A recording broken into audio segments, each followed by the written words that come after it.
Hello everyone. I know you're here to use this video to help you sleep better, and I'm here to help you do just that. All you need to do is listen and relax. Before we begin, you can comment below and let me know where you're watching from. What time is it now? Don't forget to like and subscribe to the channel to hear the next episodes. Now just relax. I never liked working late.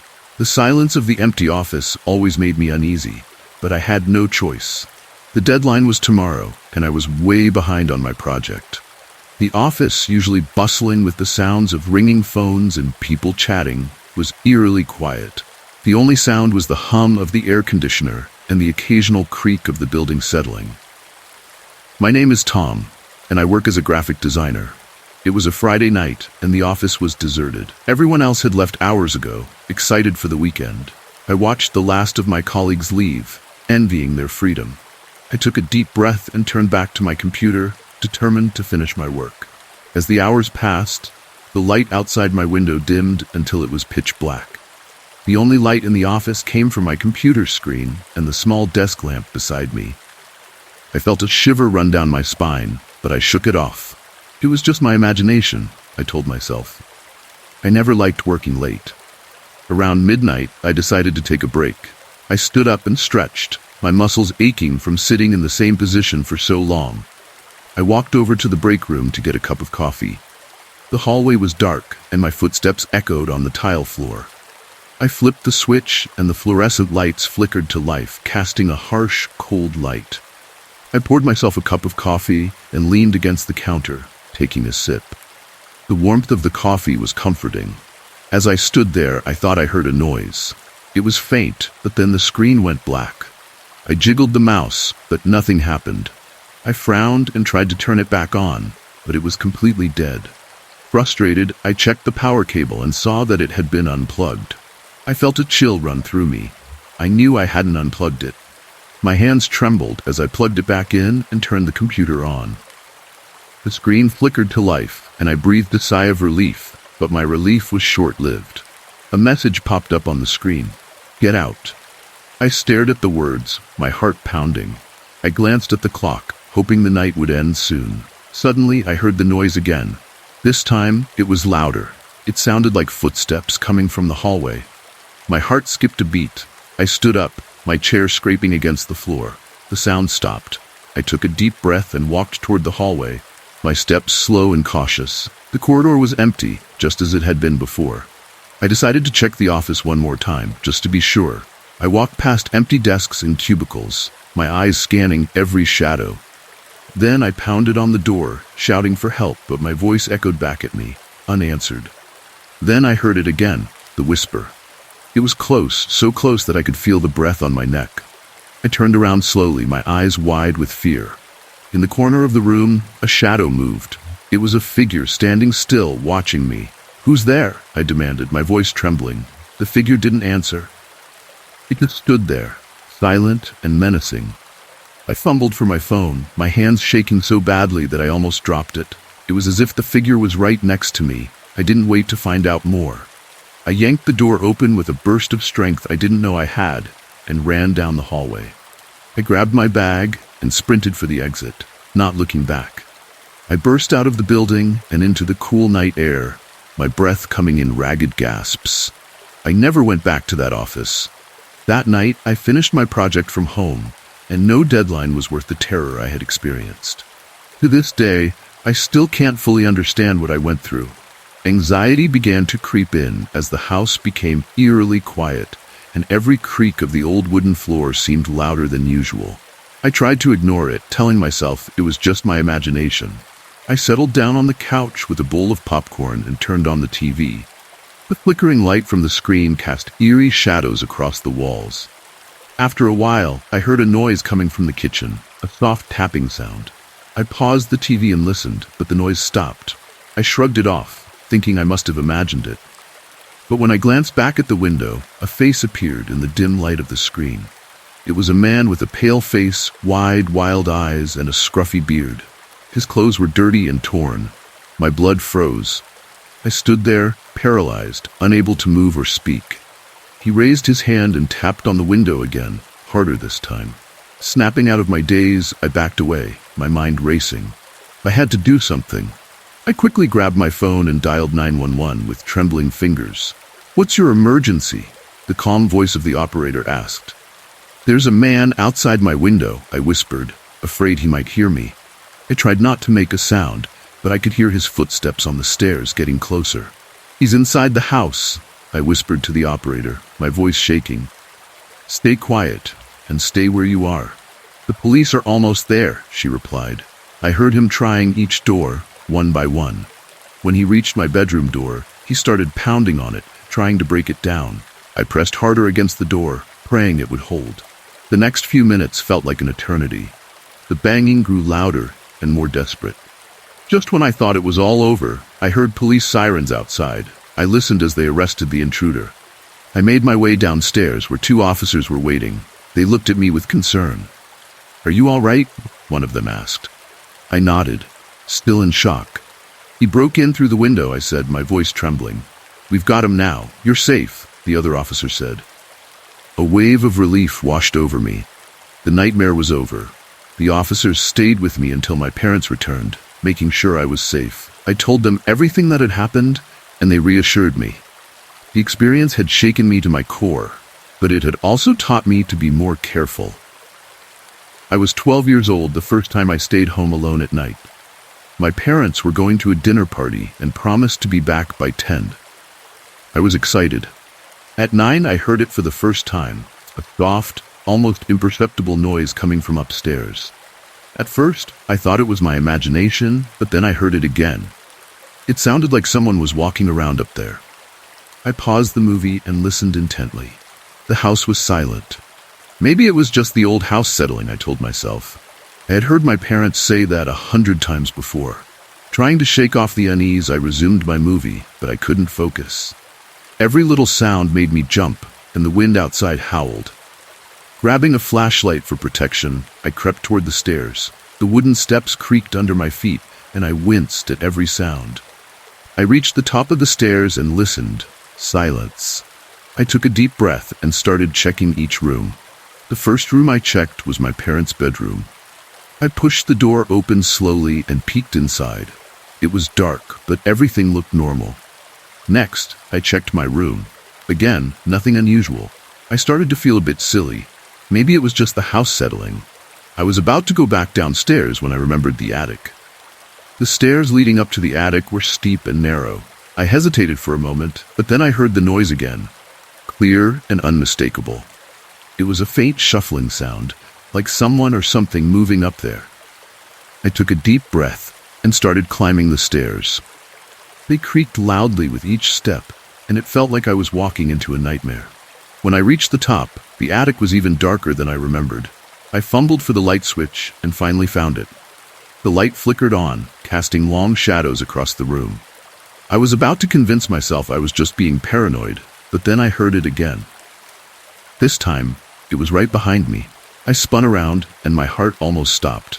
Standing in the shadows was a figure. It was tall and cloaked in darkness. I couldn't see its face, but I could feel its eyes on me.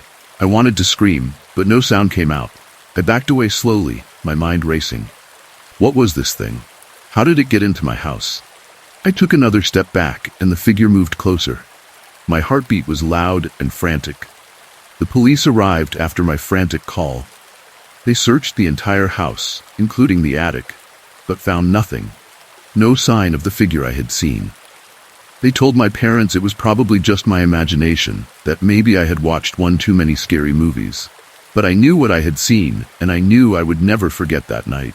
I never felt safe in that house again, especially when I was alone, because I knew somewhere in the shadows, that figure was still there, watching, waiting.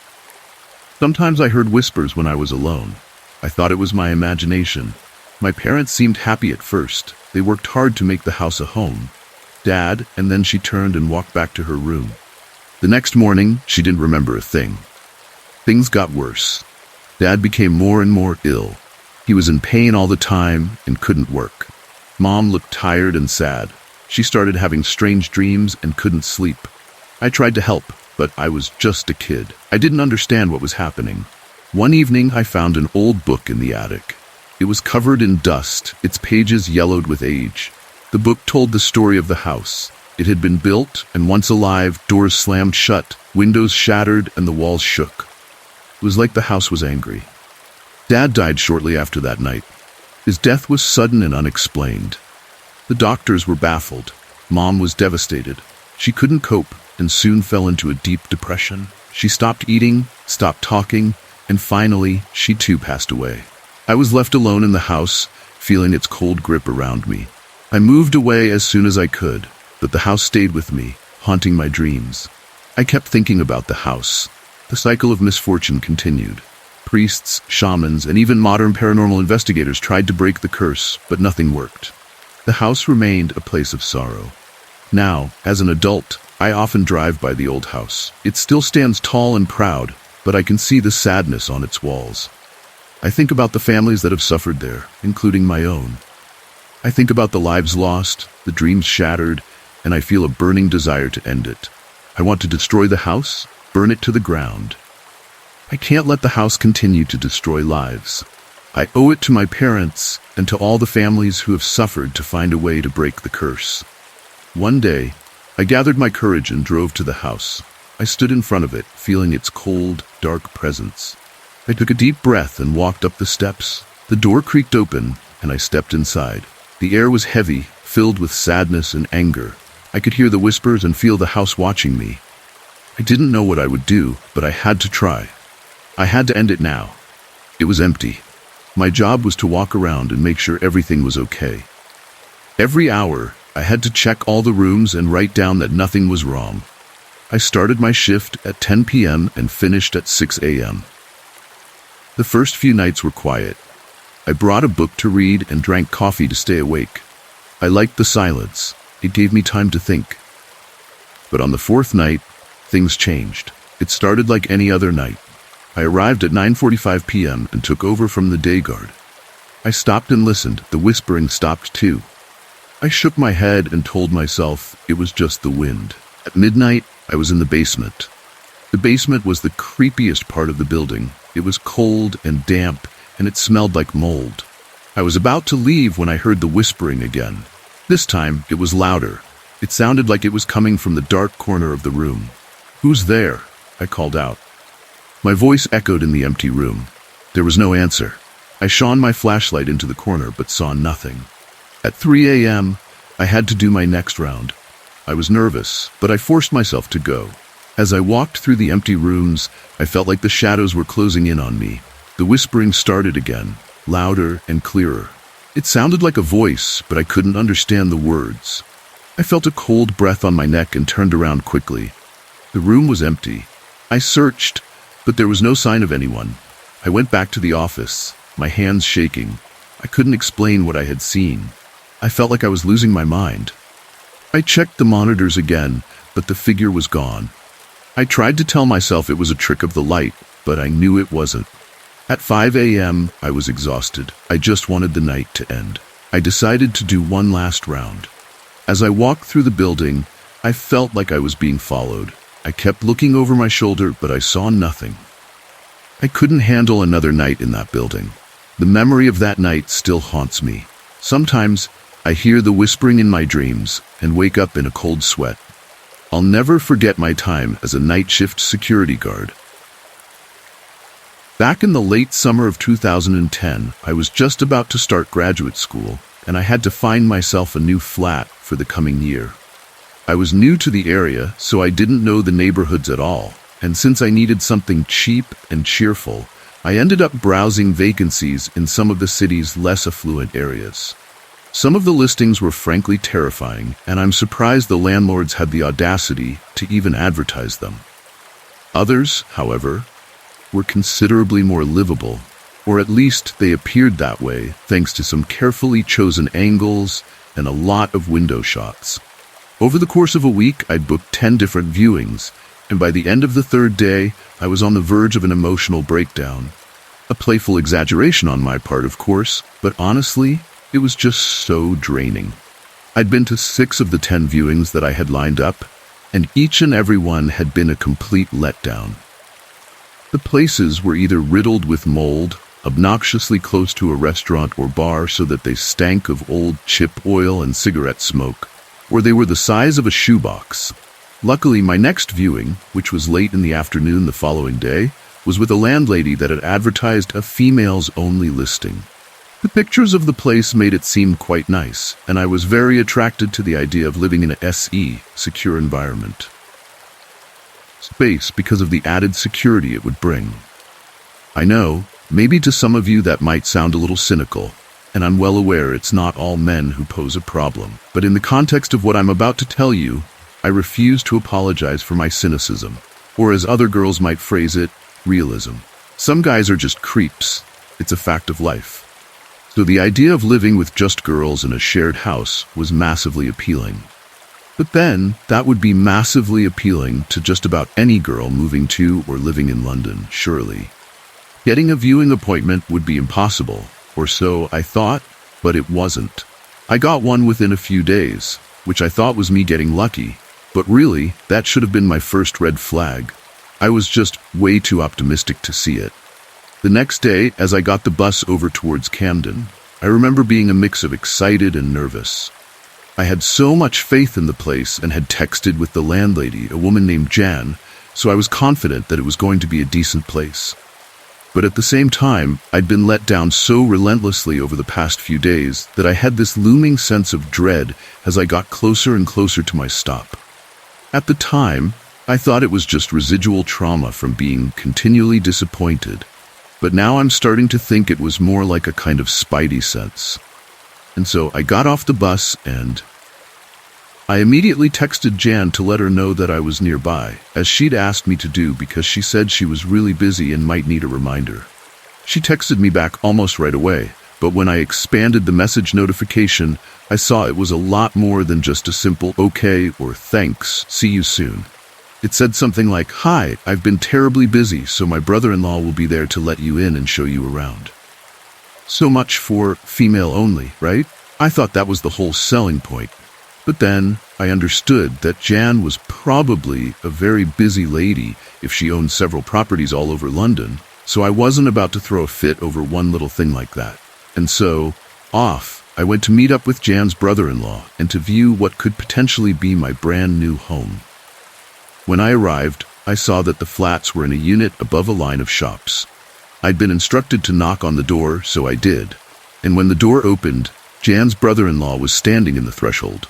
He looked strange, and that's putting it nicely. The way he looked at me in those first moments of eye contact made me feel a lot less comfortable than I did before. I mean it when I say that I'm not some man-hater. But I wasn't at all pleased about having to deal with a man in what was supposed to be a female-only flat complex, especially not since he was giving off these creepy vibes. If it had been any other circumstance, there's no way I'd have stepped into an empty room with that guy, but I'd pinned almost all my flat-finding hopes on this place. So I put on a brave face and a polite voice, then stepped inside and followed him to the flat. As soon as we stepped inside, my heart sank. It wasn't remotely like it had been advertised, not just because it looked like someone was already living there, but because I was pretty sure the pictures weren't even of the same place. I asked Jan's brother-in-law when the current tenant was due to vacate, and my heart sank even further when he said something like, "Well, yeah, that's the thing. The property we were going to show you has been taken off the market, and this is the only one we've got available for you in this area, and it's a shared unit." That was all very disappointing to hear. Devastating, even. But the thing that mattered most was securing somewhere to live and ensuring it was female only. Potentially, I could cope with a new flatmate as long as she was a girl, but when I asked the guy if the current tenant was female, he literally dodged the question. I asked him, plain as day, is it still an all-female occupancy? And he responded with, "If you'd follow me this way, I can show you the vacant bedroom and attached bathroom." Then he just trotted off like I hadn't asked him anything and opened up I followed him into the bedroom, thinking I might as well have a look. While it wasn't actually all that bad compared to some of the others I'd seen, he still hadn't answered my question about the unit being female only. I looked around the bedroom and, remaining polite, asked him once again if the unit was female only or not. The man sort of wiggled his head and made a face that suggested he wasn't sure.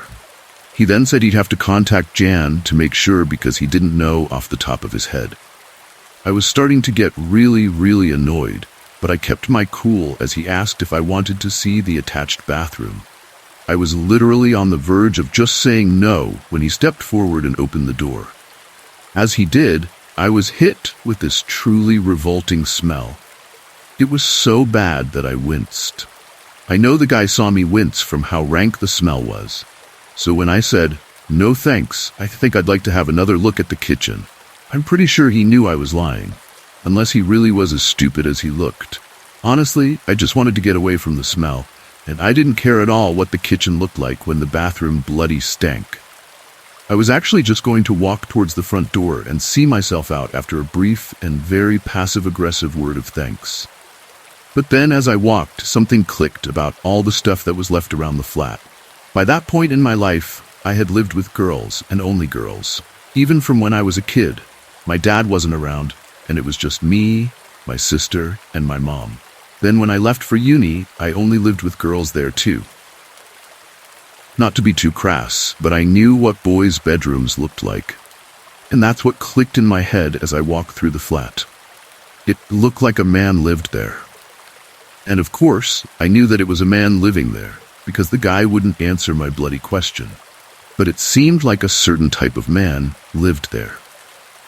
This is where I made a huge error in judgment. I put it down to the continual disappointment and the stress of thinking that I was going to be forced to pick some absolute crap house to be miserable in for the next year plus. But when I realized that it wasn't just any old man living there, but the one currently showing me around, everything started to fall into place. I got out my phone and called Jan's number. As the guy followed me out of the bedroom, his phone started to ring in his pocket.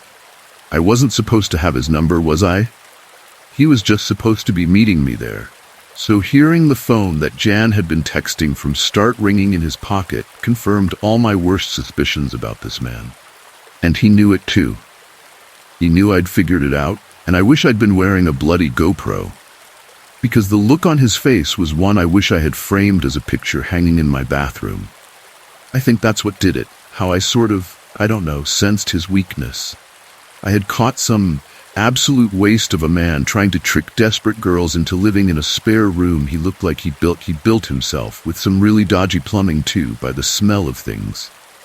Red-handed. That was the phrase that came to my mind in the moment. Red bloody-handed. And I'd be damned if I was about to let him live it down.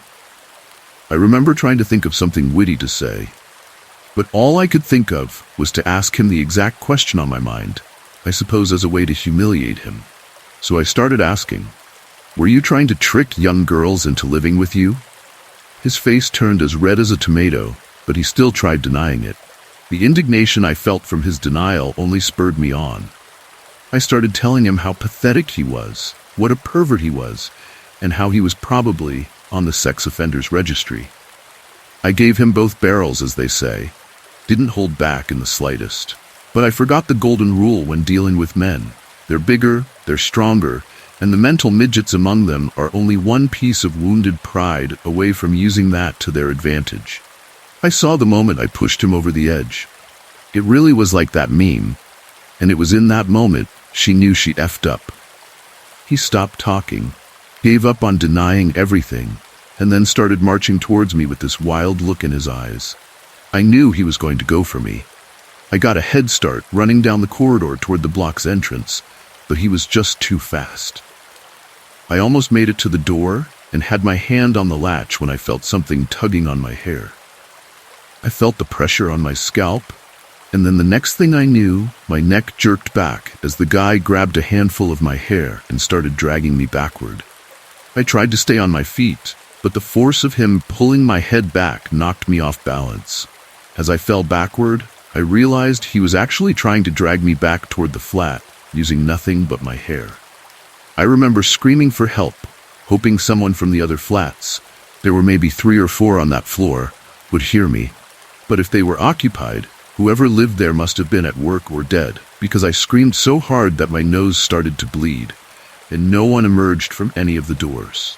Once I realized I was on my own, and we were just feet away from him, dragging me back into his flat, I tried to flip myself over so I could at least stand up, but right when I found a bit of purchase on the carpet underneath, I felt something slam into my face so hard it made the vision in my left eye go all white.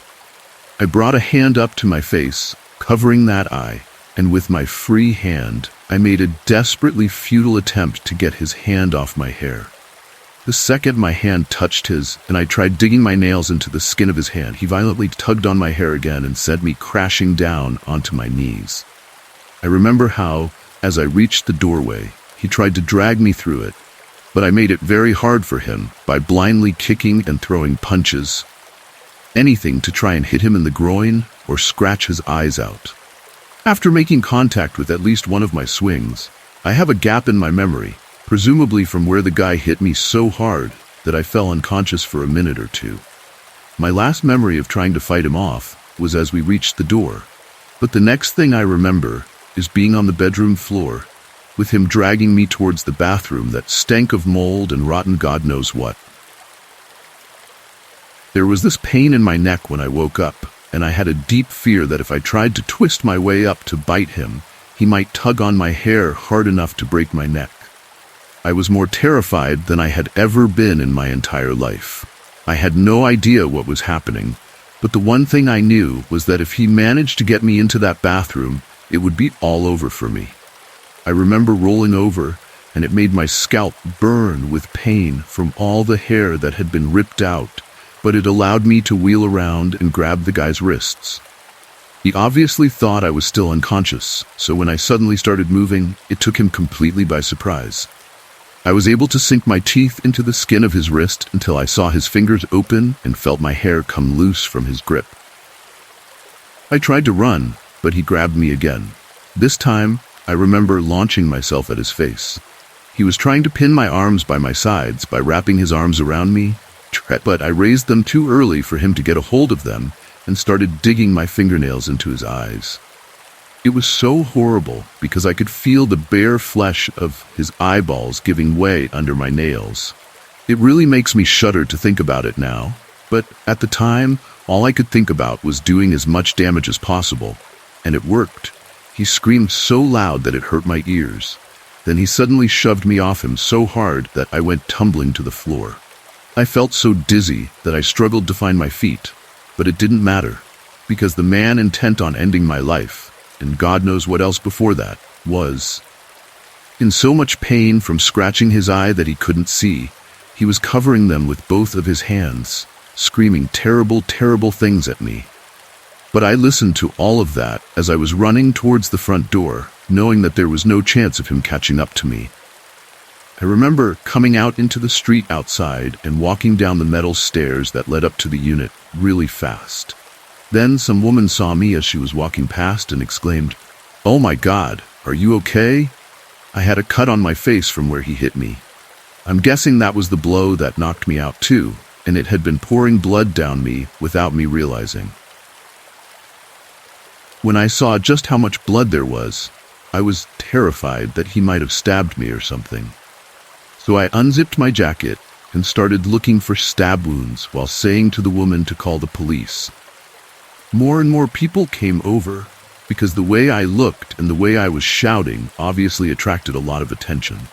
I kept pointing to the door I had come through, saying, "He's in there, he's in there," because I felt my legs getting weak.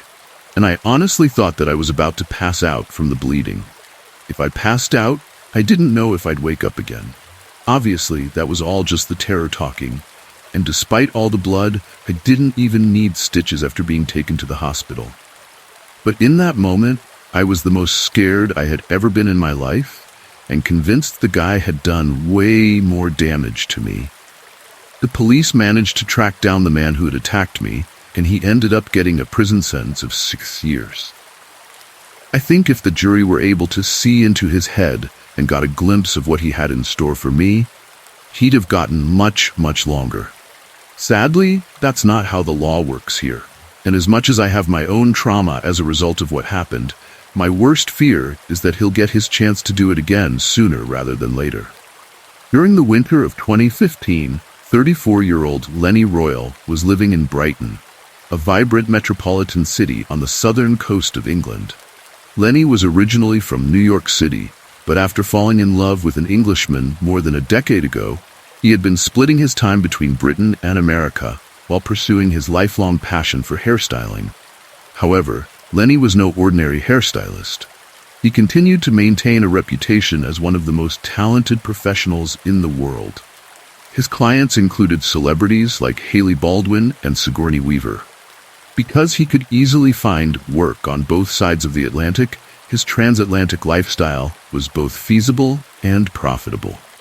But towards the end of 2015, the breakdown of his 12-year relationship became the catalyst for a harrowing series of events. It's not exactly clear how Lenny's relationship came to an end, but by his own admission, the breakup sent him into a deep and debilitating depression.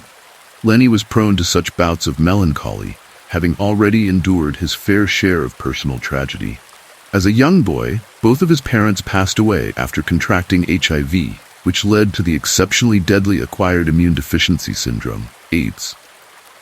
Lenny's father was a heroin addict who contracted HIV through shared needles. He unknowingly passed the virus on to Lenny's mother. When young Lenny learned that his parents were going to die, he was terrified. Watching them slowly slip away had a profoundly terrible effect on him. The separation from his boyfriend during the winter of 2015 brought about similar feelings of grief and loss, which in turn brought back terrible memories of his parents' deaths. Lenny knew he had to do something to shake the depression he was feeling. After a period of contemplation, he downloaded a dating app called Grindr. Lenny was undoubtedly looking for what is commonly referred to as a rebound, a brief love affair believed to boost the recently rejected self-esteem. In the process, he matched with a 24-year-old Scottish man named Daryl Rowe. Daryl, originally from the Scottish capital of Edinburgh, had also suffered through a rough upbringing. Although the details of Daryl's early childhood are murky, we know that he was adopted by two foster parents named Jackie and Harry when he was still a boy. His foster mother once described him as a really lovable boy who was good company. However, it was painfully clear that they had adopted an extremely damaged child. When Daryl arrived at their home in the nearby seaside town of North Berwick, Jackie and Harry noticed that his body was covered in scars. They were also concerned that Daryl had brought with him not one, not two, but 120 Barbie dolls, over which he displayed a fierce protectiveness. Jackie and Harry tried their best to raise Daryl, sparing no expense in the pursuit of turning his life around. However, when Daryl entered his early 20s, he suddenly announced that he was leaving Edinburgh and moving all the way down to Brighton, England. Although unconfirmed, it's easy to assume that Daryl moved to Brighton because it has long been a historical haven for young gay men. Oscar Wilde was a frequent visitor to the city, with one local historian explaining that Brighton has long been a refuge for those seeking freedom from the strictures of conventional society. Daryl thanked his foster parents for everything they had done for him, promised to stay in touch, and ultimately relocated in April 2015. About 8 months later, Daryl and Lenny connected on Grindr. After an initial period of flirtatious conversation, Daryl suggested they meet. At first, the idea of meeting excited Lenny. Daryl was 10 years younger than him, and knowing that he could attract someone so young and handsome made the older Lenny feel much better about his recently dissolved relationship. In fact, Daryl seemed to be in awe of Lenny's age, experience, and glamorous profession. However, the pride Daryl's charm reignited in Lenny may have seriously clouded his judgment regarding what happened next. Daryl and Lenny texted back and forth for a few days, toying with the idea of meeting up for a date. But then, one day, Daryl made a suggestion that made Lenny feel deeply uncomfortable. When the subject of physical intimacy arose, Daryl seemed to flippantly dismiss the idea of using a prophylactic. In other words, he flat out refused to wear any kind of protection. For Lenny, this was a definitive red line, and although he and Daryl had already exchanged phone numbers, he was so offended that he began the process of blocking him on various social media platforms. It was only at the very last second that Daryl managed to salvage his attempt at romance when he made a categorical promise to wear protection if they became intimate. Daryl might have saved himself from Lenny's blocked profile section, but he was still on thin ice. Over the next few days, he worked to regain Lenny's trust by swapping a series of innocuous selfies with him. His efforts paid off, and it was around this time that Daryl convinced Lenny to share his home address. Daryl later said the exchange of information was simply part of getting to know his prospective date. But just hours later, Daryl showed up on Lenny's doorstep. Naturally, Lenny was surprised by Daryl's sudden appearance, especially since Daryl called his cell phone using a withheld number before announcing, "I'm outside your door." Yet somehow, Daryl managed to talk his way into Lenny's home, most likely through sheer flattery and possibly with a dash of emotional blackmail. Perhaps there was talk of a miscommunication, with Daryl saying how he'd come an awfully long way just to turn around and go home again. There's no doubt that Lenny made a sizable error in judgment by allowing a near stranger into his home, and by his own admission, it was an extremely regrettable decision. Yet the price he paid is the stuff of nightmares. After a few hours of drinking and flirting, the two men climbed into bed together, and at Lenny's insistence, Daryl swore he'd wear a prophylactic. Once their lovemaking had concluded, the prospective couple engaged in deep conversation, with Daryl sharing his passion for veganism and juicing. Lenny then attempted to share some of his own interests, but shockingly, Daryl tried to convince him of the benefits of drinking his own urine. Things got a little weird, as Lenny later put it. Then I was like, okay, this was nice, but you need to go now. Lenny made it clear that he wasn't rude to Daryl. He simply informed him of some very real dinner plans he had made for that evening, thanked him for a lovely time, and politely asked him to leave. On the surface, Daryl respected Lenny's wishes, but in the days that followed, he made it clear that he'd felt deeply. Daryl not only complained bitterly to Lenny, but he also became increasingly erratic when he felt that he wasn't receiving the proper amount of attention. To Lenny, it was clear their budding relationship had no future whatsoever. So, after informing Daryl of his wish to part ways, Lenny blocked his number, preventing him from calling or texting. About a week went by when Lenny received a call on his cell phone from an unknown number. Curious, he answered the call, only to hear Daryl Rowe's voice on the other end. "How dare you block me?" Daryl demanded. "You honestly think that you can get rid of me so easily?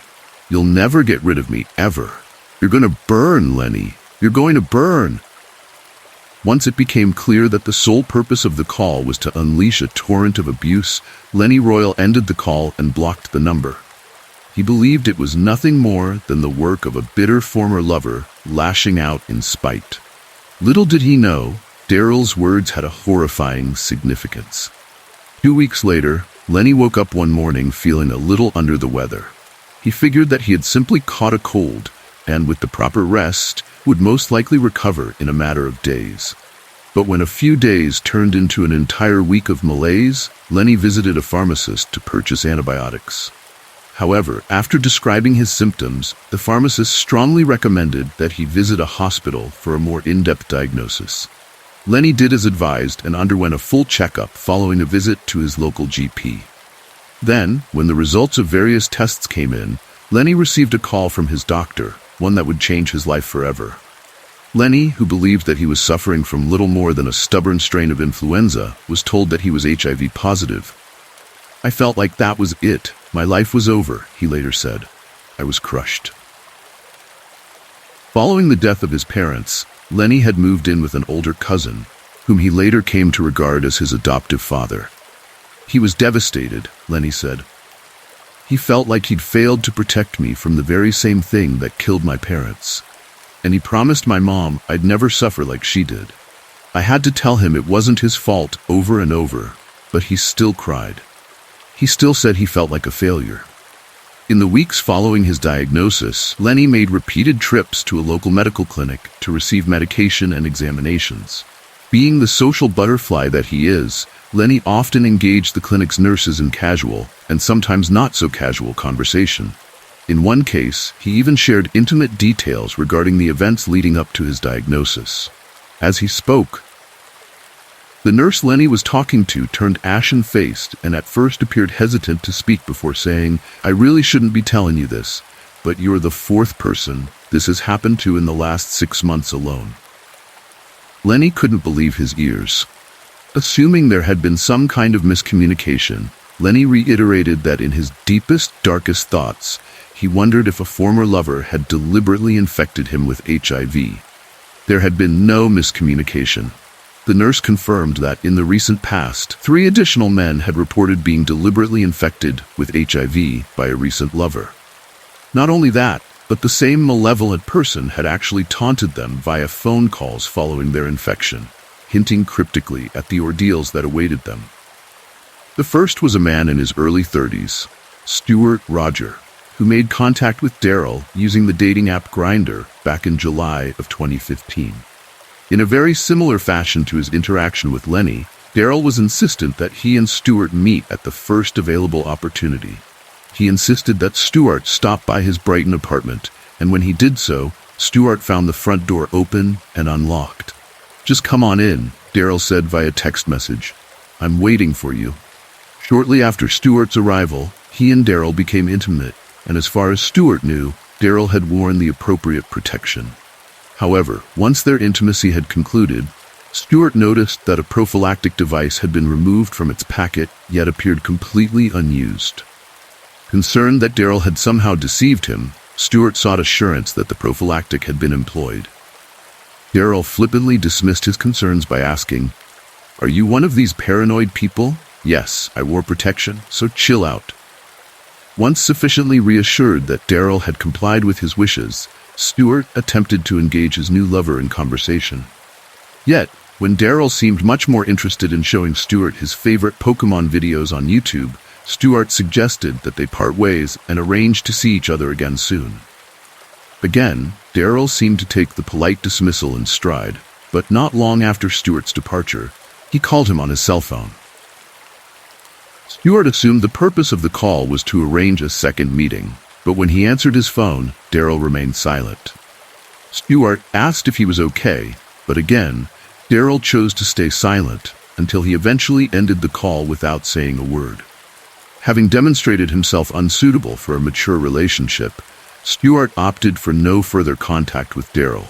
The increasingly erratic Daryl continued to reach out, but just 8 days later, Stuart received a flurry of text messages from an unrecognized cell number. "You're a revolting jackass," one message read. "Ha! I'd taken the protection off." Stuart was stunned, but he didn't understand the message's true significance until a few weeks later when he began to feel gravely ill.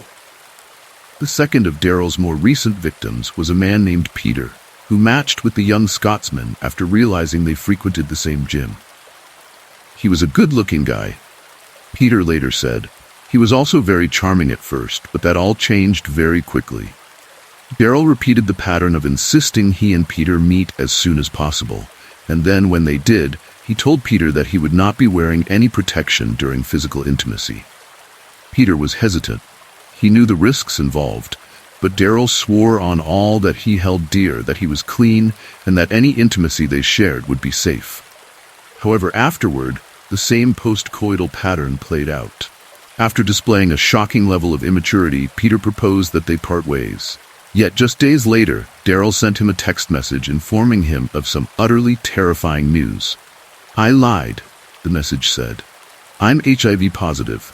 Peter was horrified and asked Daryl if he was serious or merely attempting to psychologically terrorize him in revenge for discontinuing their tryst. "He's making this up," Peter told himself. "He's just being childish." But Daryl was not making things up. He had deliberately infected Peter with HIV. A third man named Andrew shared a similar story. He matched with Daryl via the same dating app as the others, and at first, there was a great deal of chemistry. He was hot and seemed like a nice person, Andrew later recalled. At the same time, I didn't have any reason to question that. When Andrew and Daryl met for the first time, neither of them was carrying any kind of protection, but they decided to become intimate regardless. Andrew ended up staying overnight at Daryl's place and later claimed that at that point, he believed they might kindle a long-term relationship. But this time, it took less than 24 hours for Daryl to turn on him. The following morning, as Andrew traveled by bus to his home, he decided to check for any new messages on the Grindr dating app. However, when a user activates the app to check messages, it notifies connected users of their activity, and this is how Daryl discovered Andrew was still using the dating app. Less than an hour after they parted ways, this discovery sent Daryl into a rage. "I can't believe you're online already," Daryl told Andrew via text message. Andrew initially thought Daryl was kidding and that the message constituted nothing more than flirtatious banter. Yet, when it became evident that Daryl was genuinely furious and that his show of possessiveness was not an attempt at humor, Andrew blocked him on all platforms and resigned himself to move on. However, just over a month later, while Andrew was out drinking with a coworker, he received a series of text messages on his cell phone. "I hope you enjoyed yourself," the first message read, followed by another with a smiley emoji. "I have HIV, and now you do too." The timing of Daryl's text messages is extremely significant. These days, if someone is exposed to HIV, they can obtain a drug known as post-exposure prophylaxis, PEP, which can stop an infection if taken within 72 hours. Daryl could have easily informed his lovers of his HIV status, but he deliberately waited weeks to drop the bombshell, knowing he had exposed them to one of the deadliest diseases in modern history. When each of Daryl's 4 victims realized his claims were legitimate, they experienced a mixture of disbelief, confusion, and fear before rushing to the appropriate medical services for testing. In some cases, the wait was just 24 hours, but every second of gnawing uncertainty was nothing short of psychological torture. Andrew sat alone, guzzling a bottle of wine and praying the results would come back negative. The next day, when the call from the doctor came, he trembled with fear as he went through the formalities of confirming his identity. Andrew had almost resigned himself to the prospect of living out what little time he had left as an HIV carrier, eventually suffering from AIDS. But once the security formalities were out of the way, the doctor told Andrew that his test results were negative. He almost collapsed with relief. The same could be said for Peter, who also received the all-clear after a brief but agonizing wait. Stuart Roger, on the other hand, was not so fortunate. When informed by his doctor that he had contracted HIV, Stuart was devastated, but he swiftly informed the police of Daryl Rose's actions, providing them with a detailed description of Daryl, his cell phone number, his home address, and several screenshots of their text message exchange. "From the moment I got my diagnosis, I was acutely aware that I would have to report this," he later said, adding that Daryl was obviously an exceptionally dangerous person who urgently needed to be stopped. Thanks to the information provided by Stuart, the police were able to track Daryl to the nearby town of Saltdean before placing him under arrest. To ensure he couldn't escape, the police opted for a dawn raid rather than a regular knock at the door. After smashing their way into his apartment, officers discovered Daryl in bed with another man, later revealed to be his 8th known victim of deliberate transmission. Upon seizing Daryl's phone and investigating the extent of his criminality, police uncovered hundreds of potential victims across his multiple social media accounts, many of which were established under false identities. Each of these men had to be contacted by police and informed of their potential diagnosis. Following his arrest, Daryl was interviewed under caution, and the number of charges against him rapidly ballooned from 1 to 4 to 7 in the space of just a few hours. During the recorded interview, Daryl claimed he wasn't aware of his HIV status, but this was an outright lie. By the time of the interview, Daryl had been explicitly aware of his diagnosis for almost 12 months. The police knew he was attempting to deceive them, and while he could have been tried in England, most of his offenses were committed in Scotland before his relocation to Brighton. As a result, he was transferred into the custody of Scottish police and transported to Edinburgh. For reasons unknown, once across the border, Scottish police chose to release Daryl on bail into the custody of his foster parents.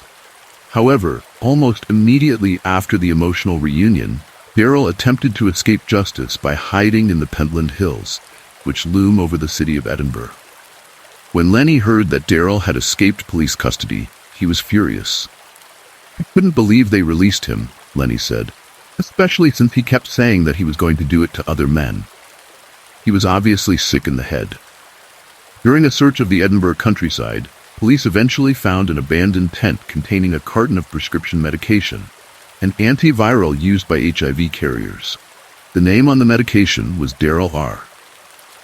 Police already suspected Daryl was hiding in the Pentland Hills, but what was particularly alarming was that all the pills remained untouched in their blister packets. The medicine's purpose was to make his infection less contagious, and by refusing to take it, Daryl's intention to recommence the infection of others was chillingly clear.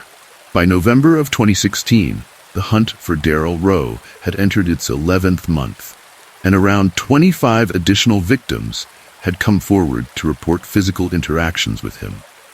Naturally, the police focused their searches around the cities of Brighton and Edinburgh. However, little did they know, Daryl had made his way to Newcastle using the pseudonym Gary Cole.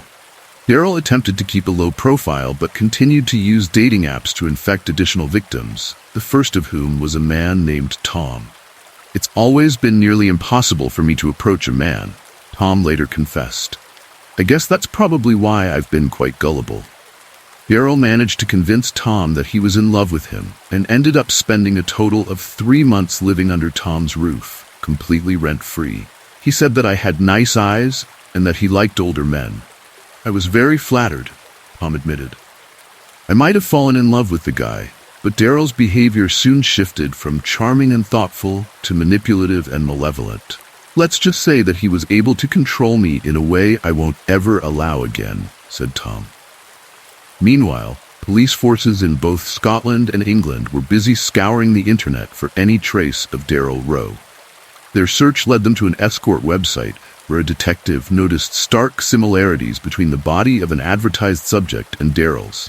They also had a cell phone number connected to it, and when police triangulated its signal, it was determined to be in the home of Daryl's unsuspecting lover, Tom. Officers rushed to Tom's home, but when Daryl realized he had once again been tracked down by the police, he attempted to escape. Trapped on the home's upper floors, he leaped from a third-story window into the garden of one of Tom's neighbors.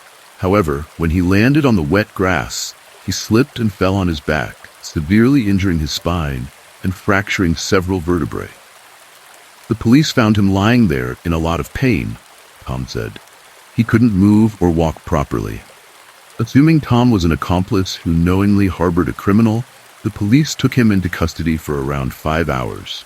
However, once he discovered who Gary Cole really was, Tom's arrest became the least of his worries. Thankfully, the police issued him a 30-minute HIV test, and he breathed a sigh of relief when the results came back negative. "That was obviously good news," Tom said, "but I didn't really feel any better. I felt used." As Daryl was brought to trial, it marked a watershed moment in British legal history. Never before had anyone been tried for the crime of deliberately spreading a dangerous pathogen. After viewing a catalogue of damning evidence, including the texts in which he taunted his victims, a jury of his peers found Daryl guilty on 5 counts of causing grievous bodily harm and 5 counts of attempted grievous bodily harm.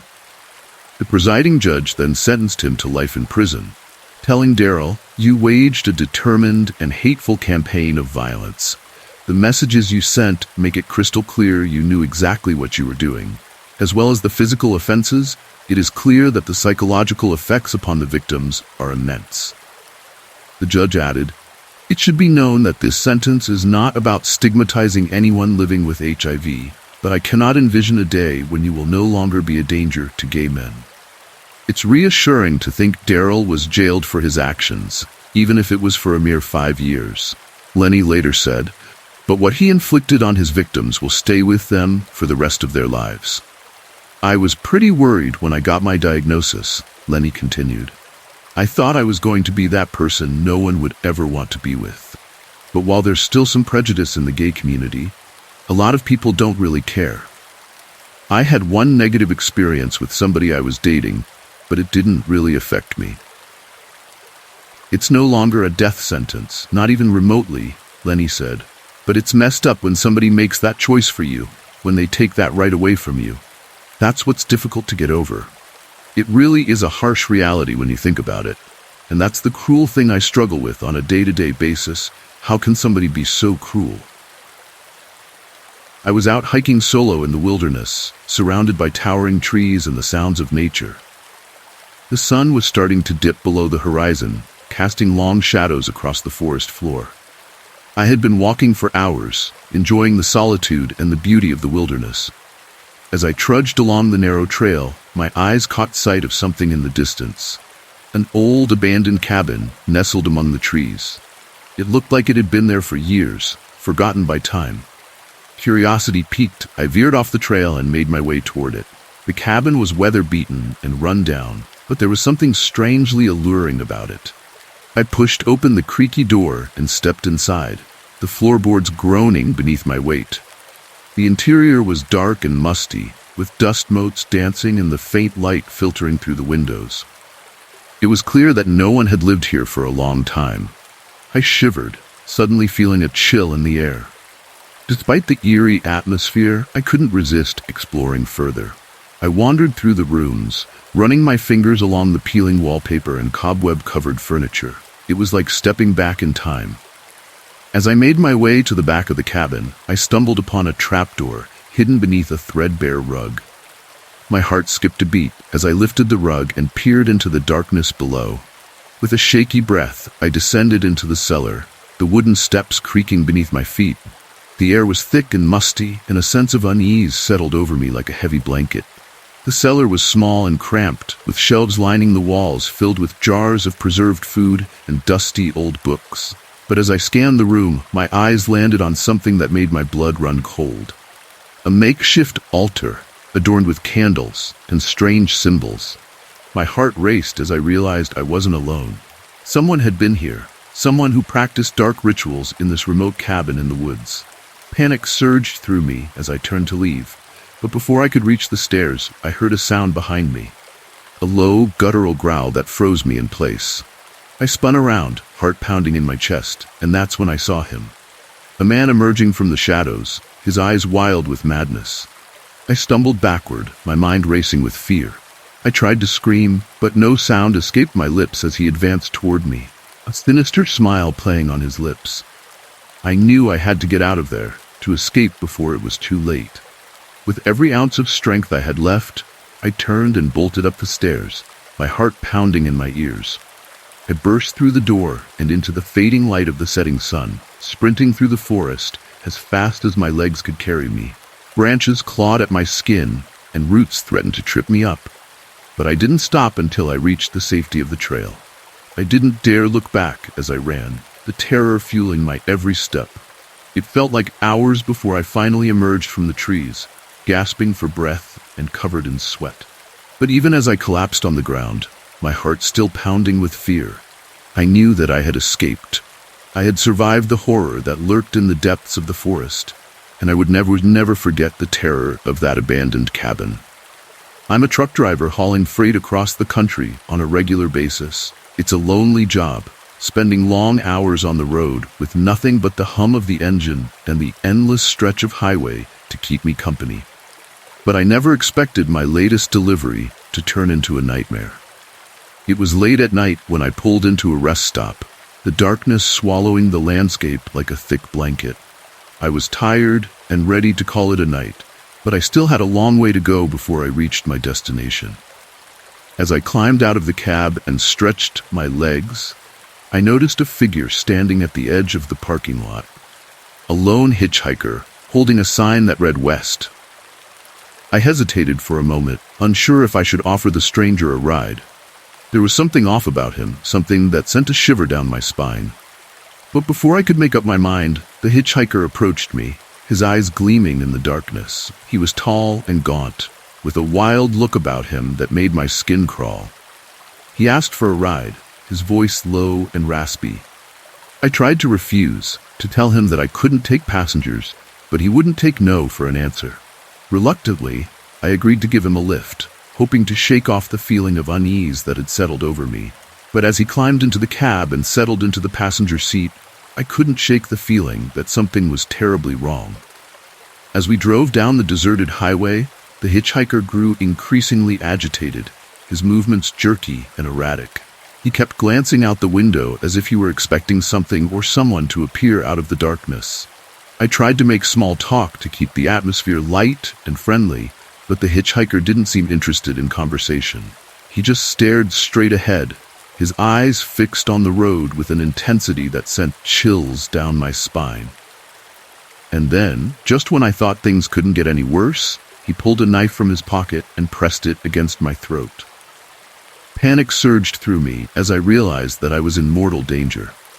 He demanded that I pull over, his voice low and menacing. I knew I had to act fast if I wanted to survive. With trembling hands, I reached for the emergency button on my dashboard, hoping to summon help before it was too late. But before I could press it, the hitchhiker lunged at me, his knife slicing through the air with deadly precision. I managed to wrestle the knife away from him, but not before he landed a blow to my shoulder. Pain shot through me as I fought to keep control of the truck, my vision swimming with adrenaline and fear. Even as I struggled to maintain control, the hitchhiker kept coming at me, his eyes filled with madness. I knew I had to get him out of the cab before he killed me. With one final burst of strength, I slammed on the brakes and sent the truck skidding to a halt. The hitchhiker was thrown against the dashboard, giving me the opening I needed to push him out of the cab and onto the side of the road. As he lay there, stunned and disoriented, I seized the opportunity to escape. I climbed out of the cab and ran as fast as I could, putting as much distance between myself and the hitchhiker as possible. Then, just when I thought all hope was lost, I saw the lights of an approaching vehicle up ahead. With renewed determination, I flagged them down and begged for help, my hand shaking with adrenaline and exhaustion. With their assistance, I was able to get to safety and receive medical attention for my injuries. It was a terrifying ordeal that I'll never forget, a reminder of the dangers that lurk in the darkness for those who dare to trust the wrong person.